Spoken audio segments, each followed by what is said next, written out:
কিরে আরছি, সকাল বাজে 8টা। তুই কি কুটকাট করছিস সকাল থেকে? এগুলো কি? ও বাবা, সেই গোছ গাছ কুটুর কুটুর আমি আওয়াজ পাচ্ছি। তা টিফিনে কি দিলি মেয়েকে? কি আর দেবো, এই তো গরম রুটি করলাম সকাল সকাল। 3টে রুটি দিচ্ছি, এই একটা দুটো তিনটে খেলে পেট ভরে যায়। আচ্ছা,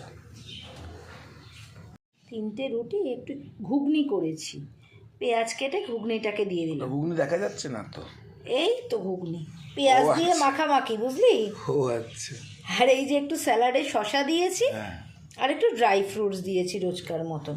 ও এই আচ্ছা। তো, এই যে পেঁপে সিদ্ধ, তোর পেঁপে সিদ্ধ তেল ছড়ানো, আর এই যে মেয়ের পেঁপে সিদ্ধ। এই পেঁপে সিদ্ধ খাওয়ার পর তোকেও দেবো রুটি তরকারি, ঠিক আছে? রুটি আর ঘুগনি। তাহলে এখন যাই, টাটা বাই বাই। আর এই যে তোর জন্য 2টো রুটি করে রাখলাম গরম,